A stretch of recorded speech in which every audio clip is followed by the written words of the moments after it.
할렐루야. 네, 감사합니다. 이 예배 자리에 오신 여러분 진심으로 환영합니다. 다 같이 기쁨으로 찬양하겠습니다.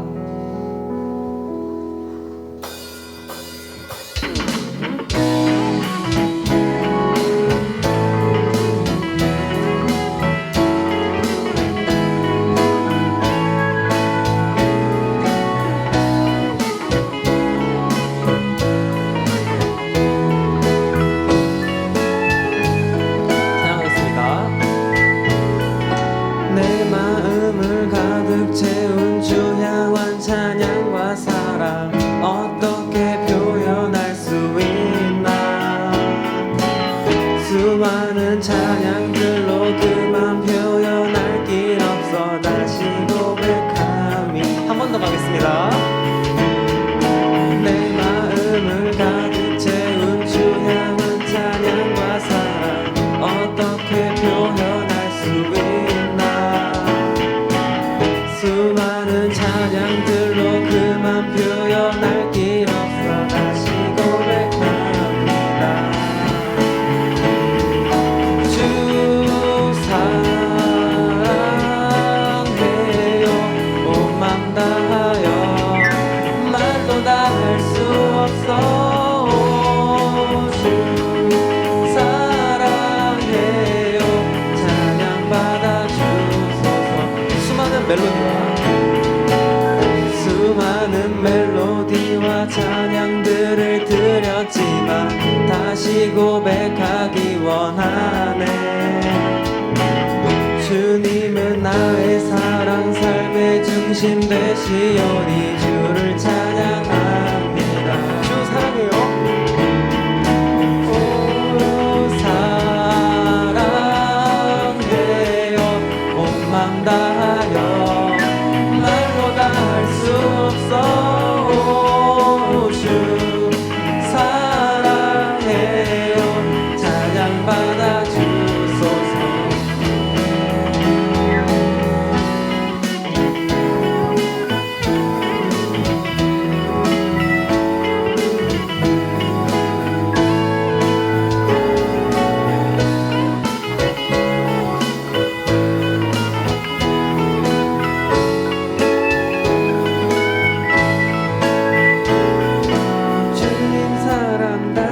고백하는 새날 주신 감사해요.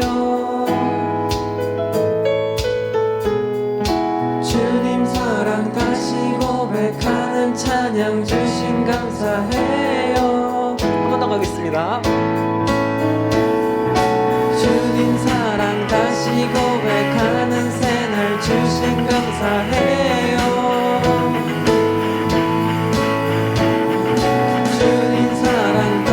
고백하는 찬양 주신 감사해요. 주 사랑해요. 온 맘 다하여 말로 다 할 수 없어. 주 사랑해요. 찬양 받아주소서. 한 번 더 가겠습니다.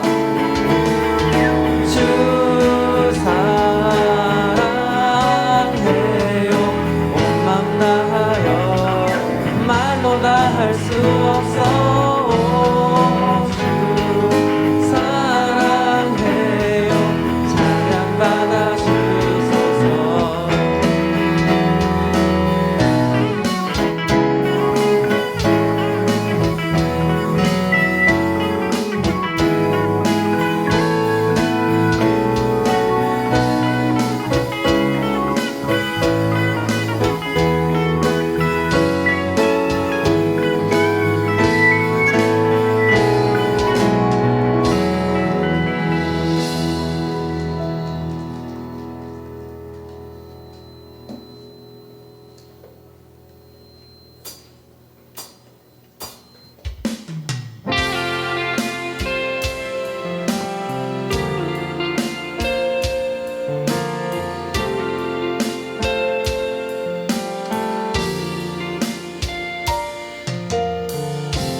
약할 때 강함 대신에 나의 보배가 되신 주 나의 모든 것.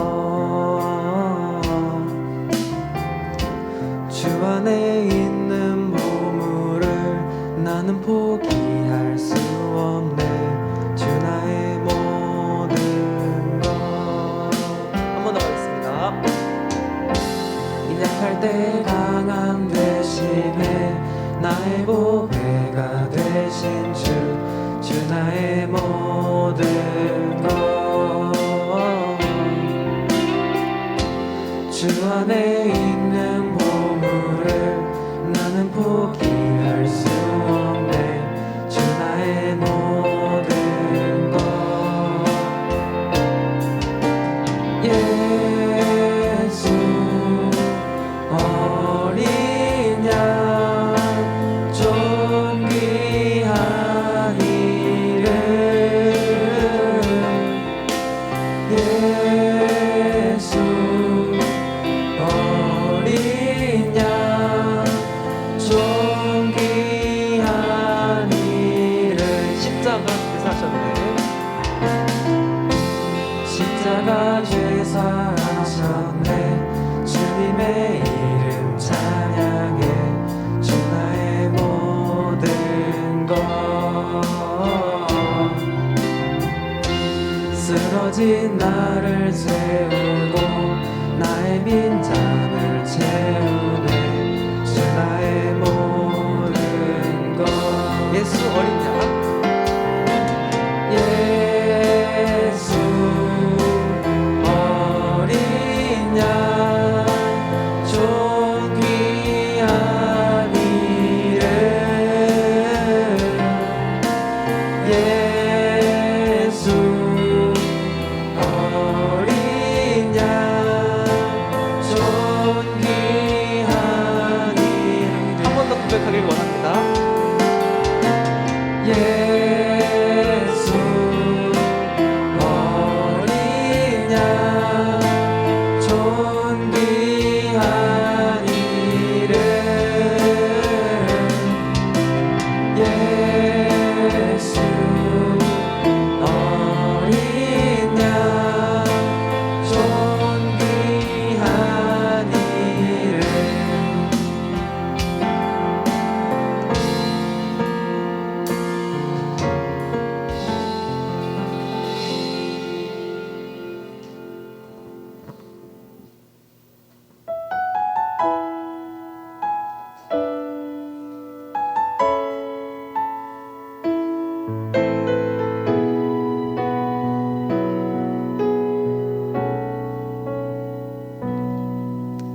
내게 무엇이 있어서 기뻐하며 무엇이 없어서 절망하나. 이미 받은 큰 은혜 기억하며 나의 모든 것 만족하네. 감사함으로 살기 원하네. 한 번 더 가겠습니다. 내게 무엇이 있어서 기뻐하며 무엇이 없어서 절망하나. 이미 받은 큰 은혜 기억하며 나의 모든 것 만족하네. 감사함으로 살기 원하네. 모든 것을 다 가져도 내게 주님 없으면 내겐 아무것도 없음이라. 나의 손이 비어도 내게 주님 계시면 나는 모든 것을 가진 자로다. 내게 무엇이 있어? 한 번 더 가겠습니다. 내게 무엇이 있어서 기뻐하며 무엇이 없어서 절망하나.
생명을 가진 자로다. 주님, 찬양의 가사처럼 우리 인생은 주님이 전부라는 것을 알고 우리가 크리스찬으로서 살았으면 합니다. 이번 일주일도 우리가 주님의 자녀로서 영화롭게 살아갈 수 있도록 주님께서 도와주세요. 이 시간 기도하면서 예배를 맞이하도록 하겠습니다.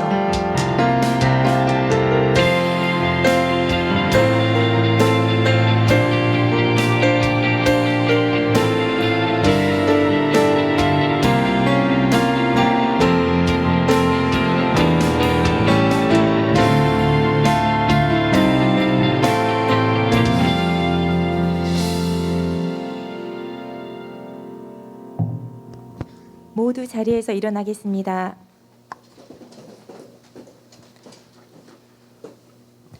하나님은 영이시니 예배하는 자가 영과 진리로 예배할지니라. 아멘. 오늘도 하나님께서 저와 여러분을 예배자로 불러주셨습니다. 겸손한 마음으로 하나님께 최고의 예배를 올려드리길 원합니다. 믿음으로 우리의 신앙을 고백하겠습니다.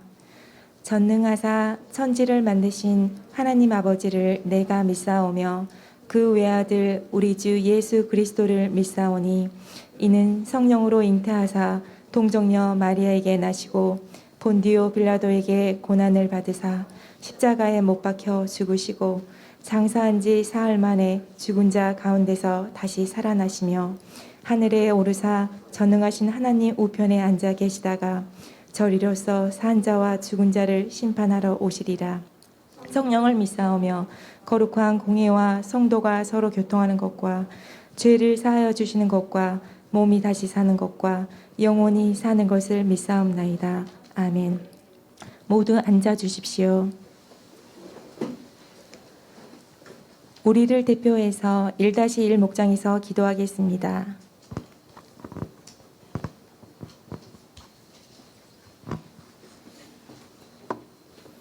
기도드리겠습니다.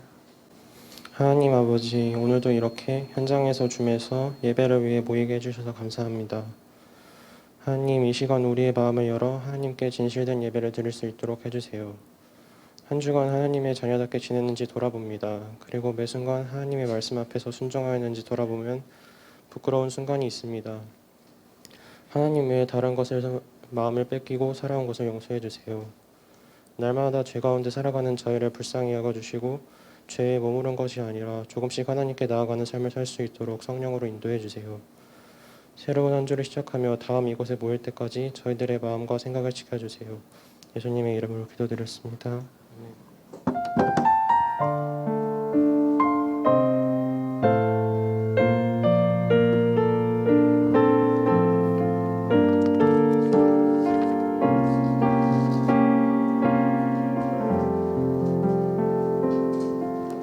오늘 우리에게 주시는 하나님의 말씀은 창세기 39장 1절에서 2절 말씀입니다.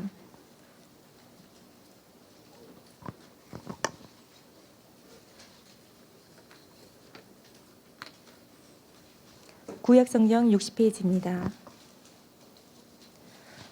요셉이 이끌려 애굽에 내려가매 바로의 신하 춘희대장 애굽사람 보디발이 그를 그리로 데려간 이스마엘 사람의 손에서 요셉을 사니라. 여호와께서 요셉과 함께 하심으로 그가 형통한 자가 되어 그의 주인 애굽 사람의 집에 있으니 이 말씀은 하나님의 말씀입니다. 다 함께 일어나 봉헌 찬양 부르시면서 정성껏 준비한 예물을 봉헌하겠습니다.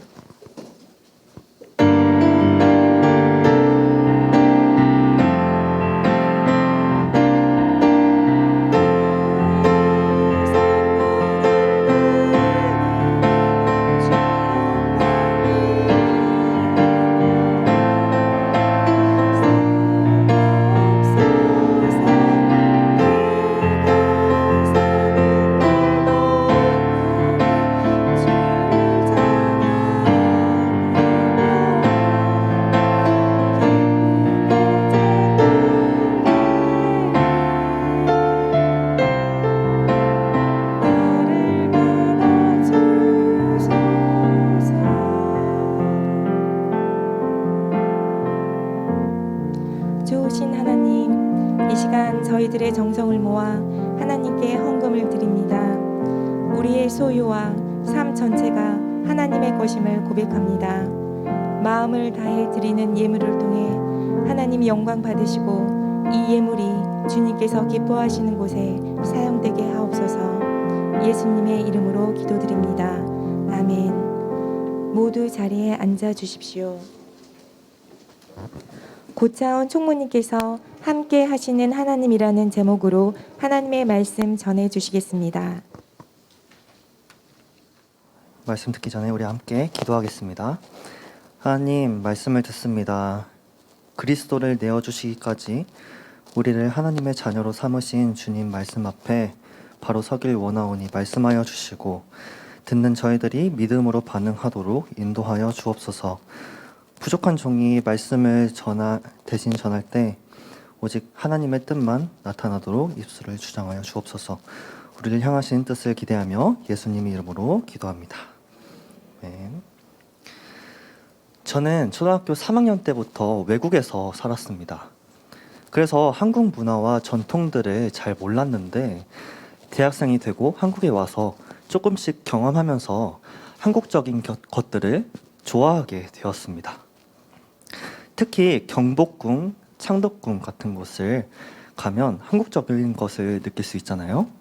그때 내가 한국인이었지 애국심을 느끼고 또 소중함과 안정감을 느끼는 것 같아요. 몇 주일 전에 제가 한국 민속촌에 다녀왔습니다. 그곳에서 판소리 공연을 보는데요. 무슨 그렇게 한이 많은지 듣는 제가 다 억울하더라고요. 들으면서 울 뻔했습니다. 예로부터 우리 민족은 한이 많이 맺힌 민족인 것 같아요. 가난과 외세의 침략 때문에 수많은 고초를 당해야 했기 때문인 것 같습니다. 우리는 누구나 한두 번쯤 억울한 일을 당하곤 합니다. 우리나라에서 대표적으로 억울한 사람을 꼽으면 바로 누구나 억울함의 아이콘인 개그맨 조세호 씨를 꼽을 것 같습니다. 왜냐하면 조세호 씨는 초대가 되지 않은 결혼식에 당연히 불참했는데 그것 때문에 프로 불참러라고 조롱을 당했기 때문이죠. 그러나 여러분, 개그맨 조세호 씨보다 훨씬 더 억울한 사람이 있는데 누굴까요? 그분이 혹시 누군지 여러분 아십니까? 그 사람은 바로 우리가 읽었던 본문에 등장하는 요셉이라는 사람입니다. 여러분도 잘 알다시피 요셉의 인생은 억울함으로 가득 찬 인생이었습니다. 아버지 야곱이 각별하게 요셉을 사랑했었는데 이로 인해 형들의 미움을 사서 아무 잘못도 없던 요셉은 무서운 죽음의 구렁텅이에 빠지고야 말았습니다. 다행히 구사일생으로 노예상들에게 팔려 애굽으로 끌려가게 되었죠. 바로 여러분의 나이였던 요셉에게는 정말 악몽 같은 순간이었을 것입니다. 그런데 노예로 팔려간 그곳에서도 성실하게 일했던 요셉은 행실이 아주 부도덕한 보디발의 사모님에게 유혹을 당하여 정말 억울하게도 감옥이라는 나락으로 떨어지게 되었습니다. 아니, 형들에게 충격적인 배신에다가 억울한 누명까지 쓰고 어둡고 살벌한 감옥에 떨어진 요셉. 그는 정말 얼마나 황당하고 억울한 감정이 많았겠습니까? 요셉이 국악 판소리 명창이었다면 누구보다도 한이 서린 판소리를 감옥에서 피를 토하며 애절하게 불렀을 것 같아요. 그런데 여러분, 우리가 읽은 본문 2절에서는 요셉을 형통한 자라고 표현하고 있습니다. 아니, 이게 무슨 소리예요? 여러분, 우리가 생각하는 상식에서는 형통이란 삶은 무엇입니까? 사전적인 의미 그대로 무엇이든지 자기가 하고 싶은 대로 다 되는 것이지 않습니까? 우리가 생각하는 형통의 삶은 이번 수능에서 만점 받고 싶은데 실제로 만점을 받고, 혹은 정말 좋아지고 싶은 관계가 있었는데 그것이 꼬일 대로 꼬였을 때 내 뜻대로 술술 풀려버리는 것 등 정말 형통한 삶을 산다는 것처럼 행복한 일은, 신나는 일은 없을 것 같아요. 즉 형통과 억울은 정반대의 개념인 것입니다. 그렇기 때문에 배신과 누명을 입은 요셉의 인생은 결코 형통한 인생이라고 볼 수 없는 것이죠. 그러나 그럼에도 불구하고 성경은 요셉을 형통한 사람이라고 부르고 있습니다. 그렇다면 여러분, 성경이 잘못된 것일까요? 절대 그럴 일은 없죠. 그렇다면 무엇이 성경으로 하여금 요셉을 형통한 자라고 부르게 된 것일까요? 그래서 지금부터는 성경이 말하는 형통은 과연 무엇을 의미하는지 한번 알아보려고 합니다. 한번 2절을 보면 그가 형통한 자가 되었다라고 진술하는데 그 이유는 바로 여호와께서 요셉과 함께 하시기 때문이라고 대못을 꽝 받고 있어요. 그렇습니다. 아무리 고난 중에서라도, 아무리 억울한 인생 중에서라도 만약 창조주이시고 주관자이신 하나님이 함께 하신다면 그 인생이 바로 형통한 인생이라는 것이 성경의 주장입니다. 여러분 동의하십니까? 물론 쉽게 동의하기가 어렵겠죠. 우리가 무슨 사이비도 아니고 무턱대고 이해도 안 되는 것을 덮어놓고 믿기는 어렵겠죠. 아까부터 요셉의 억울한 한 맺힌 삶들을 살펴보았지만 친형들에게 죽임을 당할 뻔하고 노예로 팔려가 억울한 누명을 쓰고 나중에는 감옥에까지 가는 요셉이 무슨 형통한 삶이라고 볼 수 있다는 것입니까? 이것이 무슨 하나님과 함께 하시는 인생이냐는 거예요. 하나님이 함께 하신다는 이 말만 없었다면 조금 이해가 갈지 모르겠어요.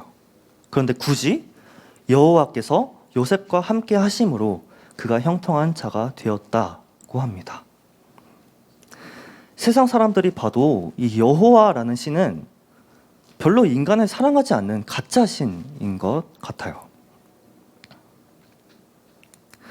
그렇습니다. 요셉은 무지막지한 고난을 받았습니다.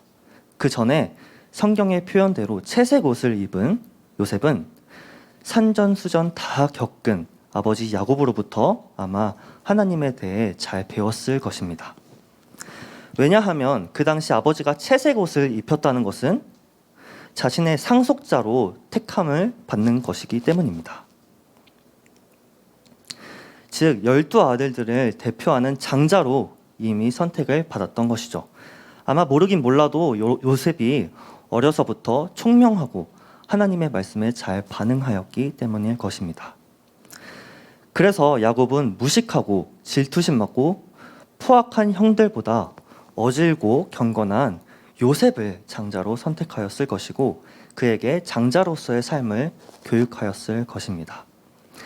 당시에 장자에게는 하나님의 말씀을 가르치는 것이 필수였고 야곱은 자신의 파란만장한 삶을 통해 자신과 함께 하신 하나님에 대해 잘 말해주었을 것입니다. 그렇기 때문에 요셉은 어린 소년이었음에도 불구하고 신령한 꿈을 꾸었기도 했습니다. 성경에서 꿈이란 하나님의 환상, 즉 하나님의 뜻을 계시하는 것입니다. 신령하지 않는 자에게 하나님의 소중한 뜻이 계시될 리가 없죠. 신령한 꿈을 꾸었다는 성경의 기록만 보아도 요셉이 어려서부터 하나님과의 관계가 어떠한 사람인지를 짐작하고도 남아요. 그래서 아버지인 야곱도 요셉이 꾼 꿈에 대하여 주목하였다고 성경은 기록하고 있습니다. 그러나 그럼에도 아직은 어린 요셉에게 부족함이 있었겠죠.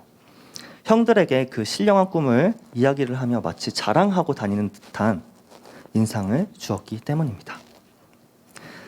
그러나 이제 애굽으로 노예로 팔려가면서 사랑하는 아버지와 떨어지게 되었으니 아마 요셉은 인격적으로 온 마음을 다해 아버지의 하나님을 내 하나님으로 굳게 붙들고 하나님과 동행하기로 굳게 마음을 먹었을 것입니다.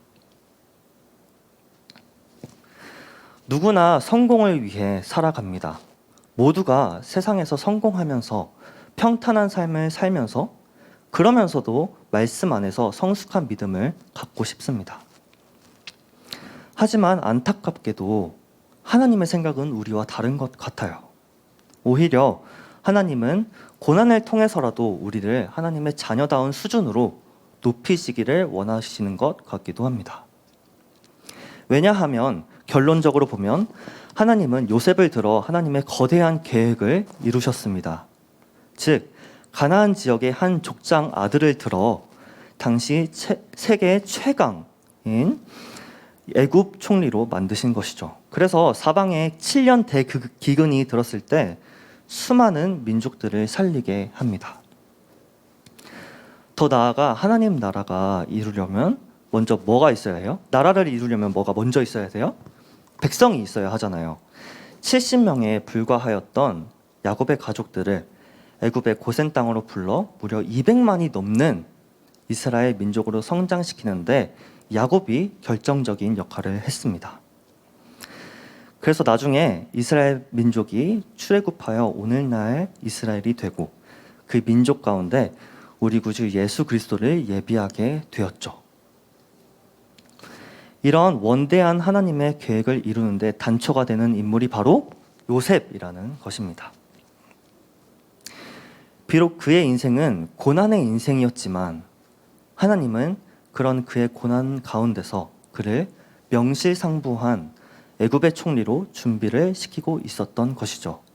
즉 다시 말해서 요셉이 비록 억울하고 한이 많이 맺히는 삶을 살았지만 그에게는 언제나 하나님의 동행하심이 있었고 아직은 어리고 연약한 요셉이 그 어려운 고난 속에서 점점 더 강인한 자로 성장하도록 그와 늘 함께 하셨던 것입니다.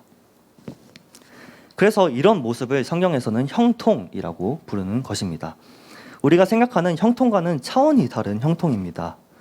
형통은 내 뜻대로 일이 술술 다 풀리는 것이 형통이라고 사전적으로 정의하지만 요셉의 삶을 통해 가르치시는 성경의 형통은 내 뜻대로 다 잘 되는 것이 아니라 세상의 주인이신 하나님의 뜻대로 잘 되어지는 인생이 곧 형통한 인생이라고 하는 것이에요. 그렇기 때문에 이런 위대한 계획을 달성하기 위해서는 어린 요셉에게는 반드시 훈련이라는 과정이 필요했던 것입니다. 그의 신앙은 견고하여 강철 같아져야 했으며 인품은 심지어 원수들까지도 품을 수 있도록 너그러워야 했고 거대한 제국을 이끌 수 있는 비전과 정치력과 리더십이 있어야 했습니다. 이것은 아버지의 사랑을 독차지하며 채색 옷을 입고 양이나 몇 마리 치면 칭찬을 받는 그런 호사를 누리면서 배울 수 없는 놀라운 훈련이었죠. 그래서 하나님은 요셉을 애굽으로 보내셨고 차근차근 하나하나씩 훈련시키셨습니다. 마치 손흥민의 아버지가 어린 손흥민에게 세계적인 축구 스타로 만들기 위해 하나하나씩 차근차근 계획하면서 훈련시키셨던 것처럼 말이죠. 요셉은 당시 황제의 경호대장이었던 보디발의 집에서 정치와 리더십을 배웠을 것이고 감옥에 들어가서는 당시 황제의 술 관원장과 떡 관원장들이 갇힌 정치범 수용소에서 수많은 것들을 배웠을 것입니다. 사랑하는 여러분, 우리도 뜻밖의 난관을 마주할 때가 많습니다. 그리고 우리가 전혀 원하지 않던 삶이 우리에게 닥쳐올 때도 있습니다. 그럴 때 우리는 이 난관이 하루빨리 없어져야 하는, 빨리 고난으로부터 무작정 탈피하고 싶어 하는 것으로 여기기 쉽습니다. 빨리 고난으로부터 무작정 탈피하고 싶어 하잖아요. 그런데 그 고난이 없어지기는커녕 지속될 뿐만 아니라 엎친 데 덮친 격으로 또 다른 큰 고난이 이어서 찾아옵니다. 그러나 이렇게 고난을 무작정 벗어나고 싶어하는 것으로는 아무런 유익이 없습니다. 모든 사람에게는 일정한 고난이 반드시 찾아옵니다. 그러나 그 고난이 하나님 섭리 가운데 있다는 것을 항상 믿는 사람은 하나님이 이 고난을 통해 나를 더 크게 사용하고자 하심을 아는 사람들입니다. 고난이 하나님의 섭리 안에 있다는 것을 믿는 사람은 나를 통하여 하나님의 뜻을 이루신다는 것을 믿는 사람들입니다. 그러므로 역경에 처해 있더라도 좌절하지 맙시다. 고난 중에도 하나님이 반드시 우리와 함께 하십니다. 고난이 많은 사람은 하나님이 더 위대한 일을 맡기실 수 있는 것 같아요. 요셉은 아예 팔려갔잖아요. 형들의 곡식단이 나의 단한테 절하고 해, 달, 별이 나한테 절한대 라는 말이 노예로 팔려갈 만큼 큰 잘못입니까? 노예로 팔려가 성실하게 일한 것 뿐인데 바로 보디발 아내의 유혹이 있었습니다. 그리고 유혹을 뿌리친 후에는 바로 감옥이 그를 기다리고 있었습니다. 요셉은 자살하지 않는 것만으로도 다행스러운 삶인 것 같아요. 한이 얼마나 많이 맺혀 있었을까요? 자신을 팔아버린 형들, 자신을 성범죄자로 몰아넣은 보디발과 아내 등 주변 사람들한테 이런 깊은 상처를 받으면 세상 모든 사람들이 미워질 것 같아요. 억울한 일을 당해서 복수하는 테이큰 같은 영화 주인공이 이해가 되는 것처럼, 공감이 되는 것처럼 요셉이 복수의 칼날을 갈아도 전혀 이상할 것이 없는 대목이지 않습니까? 그렇다면 이런 어려움 속에서도 우리가 용기를 잃지 않는 비결은 무엇일까요? 우리는 그 어려운 일을 당할 때 그 의미를 생각하는 사람이 되어야 합니다. 요셉이 고난 중에서도 붙잡았던 것은 그가 17살 때 꾼 꿈이었습니다. 그리고 마침내 그 꿈이 현실이 되었습니다. 요셉처럼 하나님이 함께 하심을 믿는 사람들은 자기 뜻대로 되지 않는다는 것을 아는 사람들입니다. 아무리 자신의 계획을 이루려고 발버둥 쳐도 실패하는 것을 경험한 사람들입니다. 계획이 너무 뒤틀려서 오직 하나님께만 소망이 있다는 것을 깊이 깨달은 사람들입니다. 요셉은 사람들에게 배신을 당하고 환경이 열악한 상황에서도 원망하지 않고 선하신 하나님, 아버지에게로부터 배웠던 언약의 신실하신 하나님을 굳게 믿었습니다. 그러므로 우리는 고난의 의미를 찾는 자세가 되어야 하고 잘 알지 못하여도 선하신 하나님, 신실하신 하나님을 믿고 그 어려운 과정을 인내로 통과해야 합니다. 왜냐하면 우리는 하나님의 계획 아래에 있기 때문입니다. 우리가 잘 아는 말씀, 로마서 8장 28절 말씀에 우리가 알거니와 하나님을 사랑하는 자, 곧 그의 뜻대로 부르심을 입은 자들에게는 모든 것이 협력하여 선을 이루느니라 라고 말씀하기 때문입니다. 하나님을 사랑하는 자도 요셉처럼 배신을 당하고 삶 전체가 흔들리는 고난을 당합니다. 그러나 그리스도인의 다른 점은 눈에 보이는 고난만을 보지 않고 그 고난 안에 숨겨진 의미를 찾으려고 노력하는 점입니다. 그리고 하나님의 계획에 따라 준비되어지는 과정이라고 생각하며 소망을 잃지 않는 사람들입니다. 고난이 있을 때 자기의 신앙 수준이 어느 정도인가를 고난을 통해서 가늠할 수 있습니다. 요셉은 상처와 슬픔과 한이 가득한 마음 대신 하나님을 바라보았습니다. 그래서 하나님의 은혜로 보디발은 그를 믿어 가정 총무로 삼았고 감옥의 간수장은 은혜를 받아 그에게 모든 일을 맡겼다고 21절은 보도하고 있어요. 요셉이 손을 대는 일마다 모두 잘 되었습니다. 하나님을 바라봅시다. 그리하면 우리가 하는 일마다 다 잘 될 것이 요셉을 통해 드러났듯이 우리도 요셉과 같은 형통함을 누리게 될 것입니다. 여러분을 스스로 무능한 존재로 치부하지 마세요. 그것은 하나님을 보지 못하고 자신만 보는 근시안입니다. 여러분은 여러분을 평범한 자라고 생각할지 몰라도 하나님은 여러분을 향한 크고 위대한 계획이 반드시 있으십니다. 여러분을 통해 받으실 영광이 분명히 있고 여러분에게 하나님의 뜻을 이루게 하실 것입니다.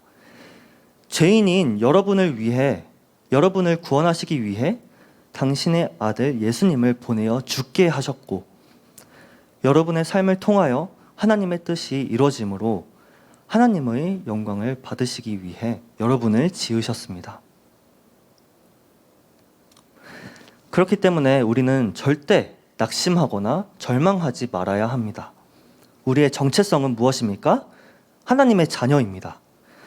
요셉과 같이 삶 전체가 흔들리는 고난이 올지라도 고난 때문에 하나님의 자녀라는 정체성이 흔들려서는 안 됩니다. 하나님의 선하신 계획을 바라보십시오. 요셉의 삶을 통해 보았듯이 하나님은 오히려 고난의 삶을 통해서 하나님의 더 큰 뜻을 이루십니다. 오늘 본문은 우리가 아까 읽어보았듯이 여호와께서 요셉과 함께 하신다고 기록되어 있습니다. 요셉은 노예의 신분으로 애굽에 끌려온 보잘것없는 한 소년인 반면에 보디발은 당시 최고의 고위층이었습니다. 성경은 2절, 3절 두 번에 걸쳐 여호와께서 요셉과 함께 한다는 것을 강조하고 있어요. 저자는 최고 권력자인 보디발을 주인공으로 삼지 않고 그의 종 요셉을 더 중요하게 생각했습니다. 왜냐하면 여호와 하나님이 바로 요셉과 함께 하시기 때문이었습니다. 세상적으로 보면 요셉의 인생은 결코 형통한 인생이라고 볼 수 없습니다. 고난도 그런 고난이 없을 것이죠. 그러나 요셉은 소망이 하나 없는 상황에서 바로 하나님께 소망을 두었습니다. 히브리서 11장 22절. 믿음으로 요셉은 임종시에 이스라엘 자손들이 떠날 것을 말하고 또 자기 뼈를 위하여 명하였으며 요셉은 총리가 되어 부귀 영화를 누렸습니다.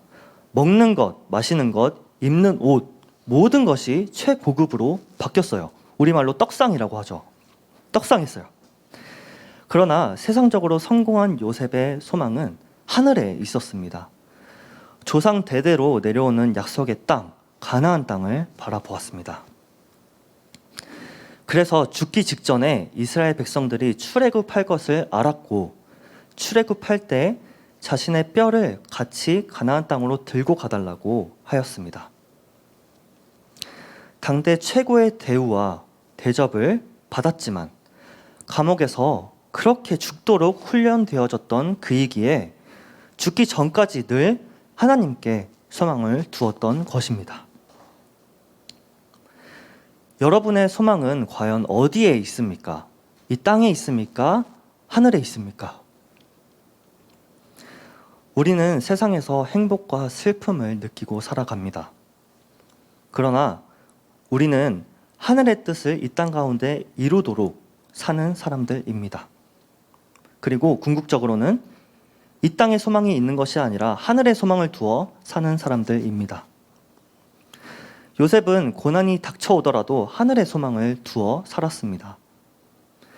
요셉은 고난이 하나님을 의지하는 수단인 줄 알았기 때문에 더 큰 고난이 오더라도 하나님만 바라보았어요.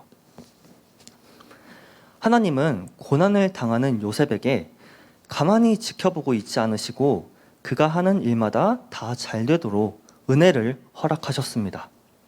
그로 인해 요셉은 형통케 하시는, 함께 하시는 하나님과 동행할 수 있었고 그를 더욱 신뢰할 수 있었습니다.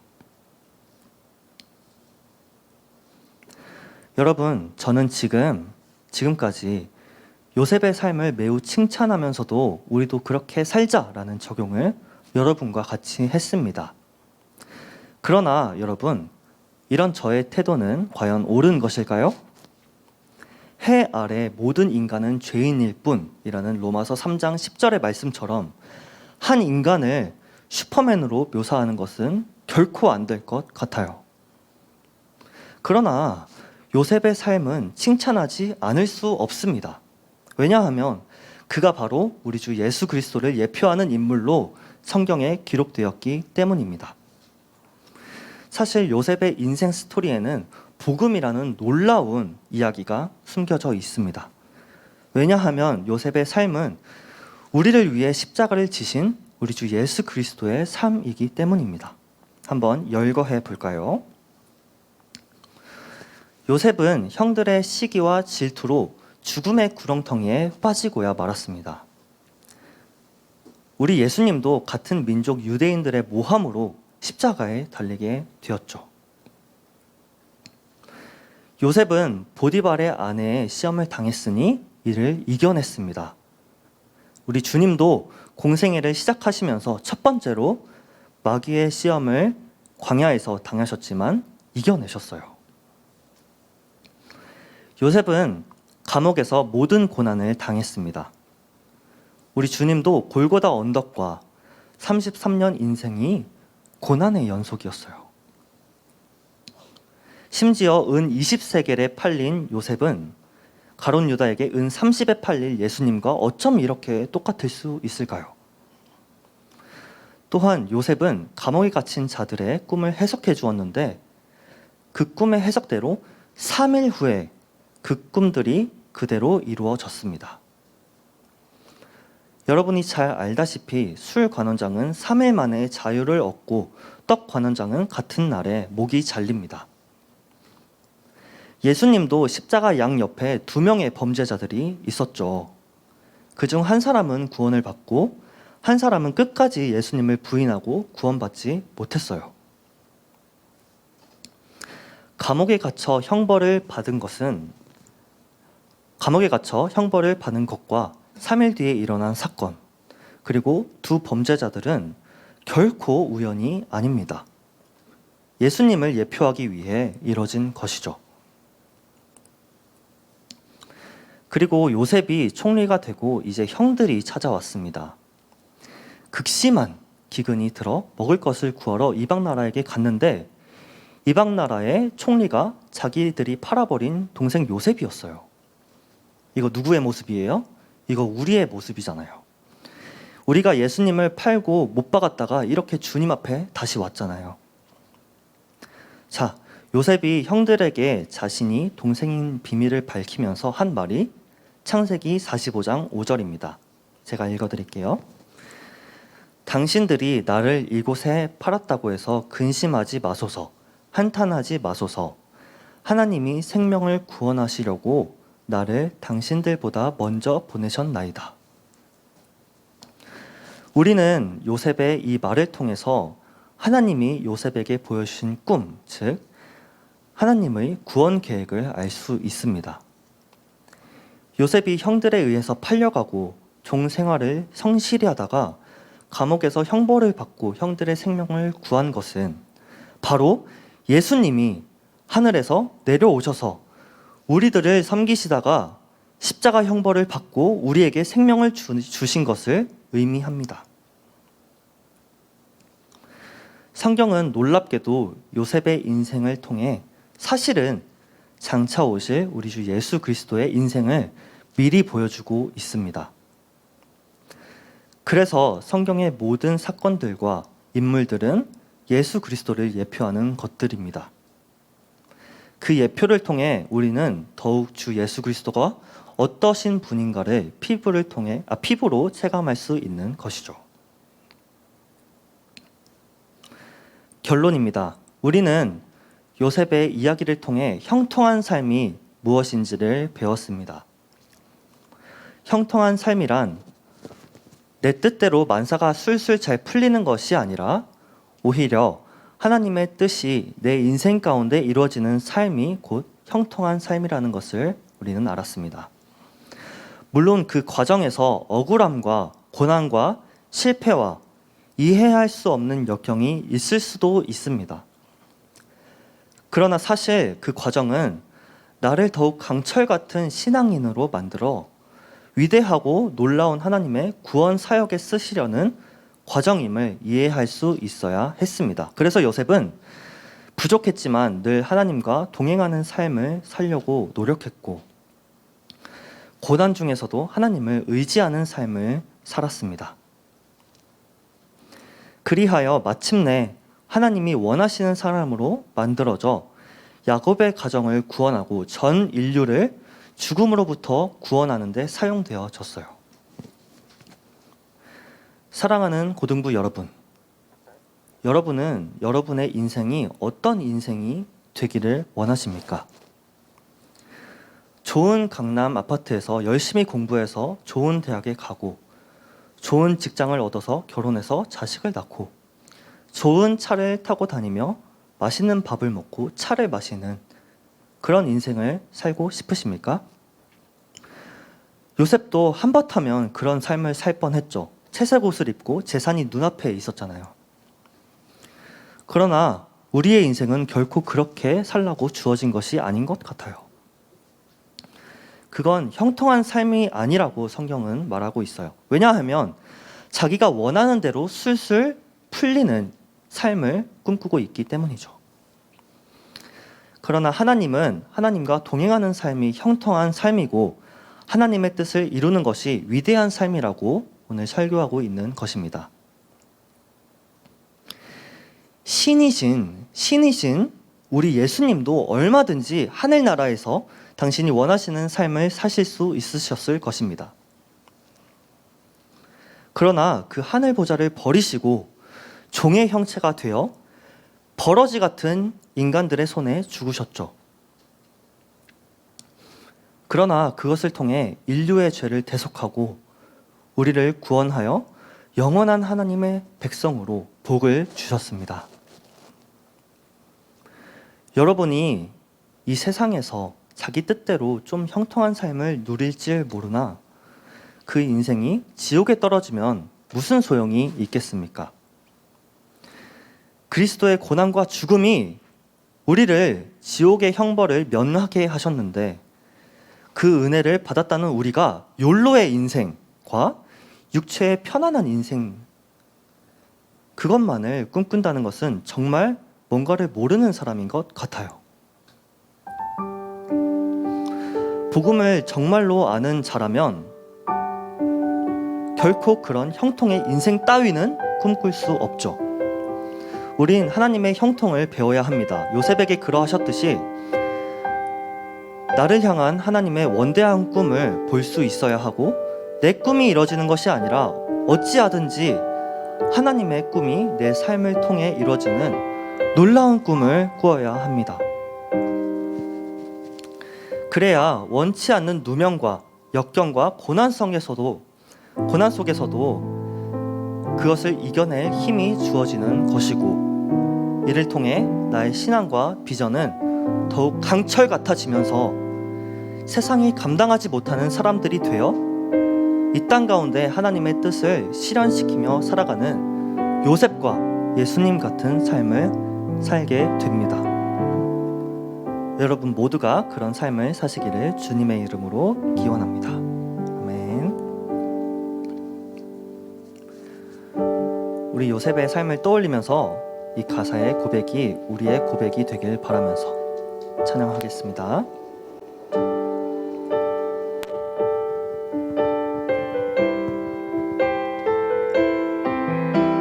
길을 안다고 그렇게 생각했죠. 다 이해할 수 없지만 그 길을 따랐죠. 하지만 이곳 절망의 창살 안에 주 내 맘에 눈을 열 때 진실을 깨닫죠.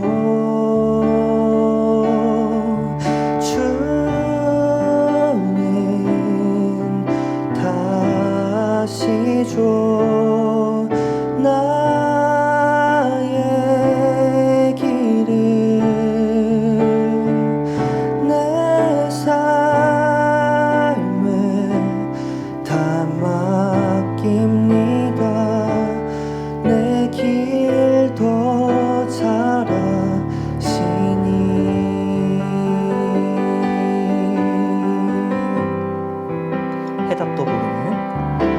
해답도 모르는 시험 문제처럼 주님의 뜻을 찾지만 다 할 수 없었죠. 시련의 세월이 내게 준 한 가지 다 이해하지 못해도 주 신뢰하는 건 내 주는 다시 줘 나의 길을 내 삶을 다 맡깁니다 내 길 더 잘 아시니 하늘 나는 새를 바라볼 때 그렇게 나도 날 수 있을 거야 소망의 날개 펼 수 있도록 나를 이끄소서 가르치소서 내 주는 다시 줘 나의 길을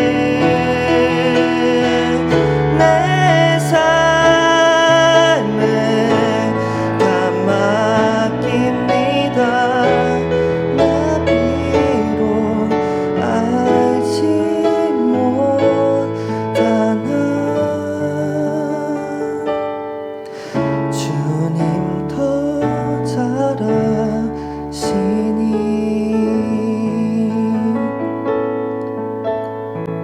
우리 함께 기도하길 원합니다. 여러분, 하나님은 전능하시고 완전하신 분이세요. 굳이 우리가 없어도 홀로 계셔서 아름다우신 절대자이십니다. 인간을 통하지 않으시고도 일하실 수 있고 하나님의 뜻을 이루실 수 있으신 분이세요. 어린아이가 아빠가 옮기는 의자를 자기가 도와주겠다고 함께 드는 것이 아버지에게 진짜 도움이 될까요? 그러나 아버지는 그래도 아이와 함께 의자를 옮깁니다. 사실 아버지가 다 하신 것이죠. 아이는 오히려 걸리적거려서 방해만 될 뿐입니다. 하나님은 우리를 너무 사랑하셔서 우리와 교제하고 싶어 하시고 우리와 함께 일하고 싶어 하십니다. 죄인인 우리는 구원을 받은 은혜 때문에 그 은혜에 감사하여 하나님의 일을 기꺼이 해야 합니다. 첫 번째로 기도할 때 하나님, 요셉에게 고난은 하나님의 위대한 계획의 시작임을 알았습니다. 구원의 은혜를 받은 자로서 고난이 오더라도 무슨 일이 있더라도 하늘에 소망을 두어 하나님만 의지하길 원한다고, 선하신 하나님만 바라보길 원한다고, 주님이 인도하시는 그 길 내가 가길 원한다고 이 시간 기도하겠습니다. 기도합시다.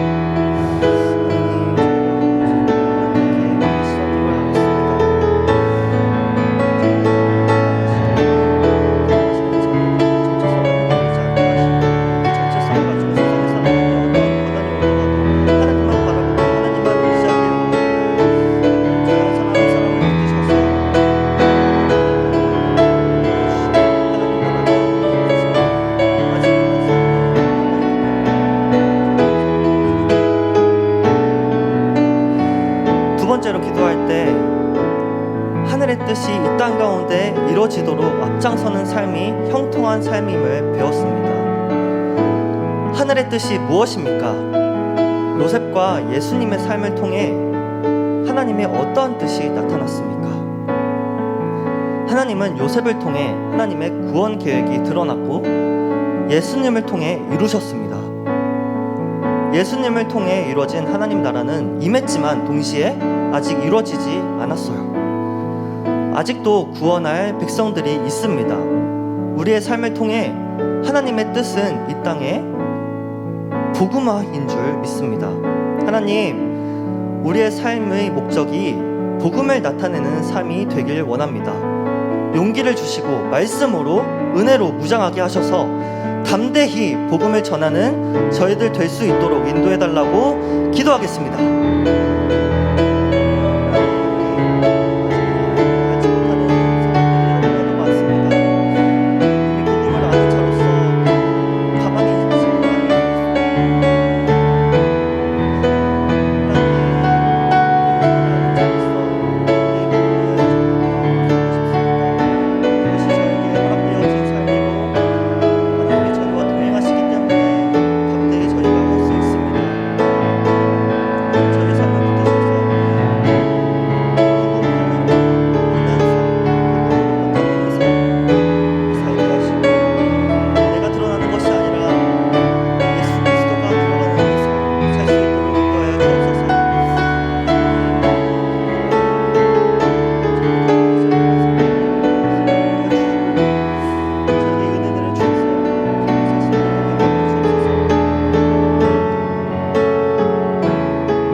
우리의 삶의 주인이신 아버지 하나님, 요셉의 삶을 통해 언제나 우리의 소망은 하나님께 있어야 함을 배웠습니다.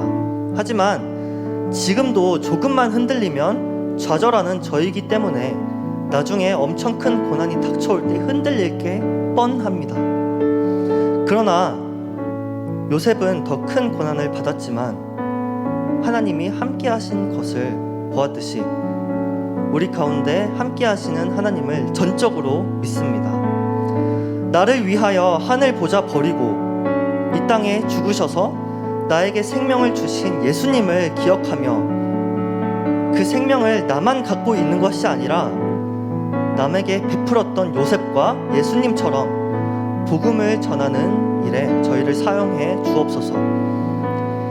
이 비전을 위해 고난이 하나님의 훈련이라는 것을 잊어버리지 않고 하나님을 바라보는 저희 남서울 고등부 되도록 인도하옵소서. 예수님의 이름으로 기도합니다. 우리 다 함께 주기도문 하시겠습니다. 하늘에 계신 우리 아버지여, 이름이 거룩히 여김을 받으시오며 나라에 임하옵시며 뜻이 하늘에서 이루어진 것 같이 땅에서도 이루어지리다. 오늘날 우리에게 일용할 양식을 주옵시고 우리가 우리에게 죄 지은 자를 사하여 준 것 같이 우리의 죄를 사하여 주옵시고 우리를 시험에 들게 하지 마옵시고 다만 악에서 구하옵소서. 대개 나라와 권세와 영광이 아버지께 영원히 있사옵나이다. 아멘.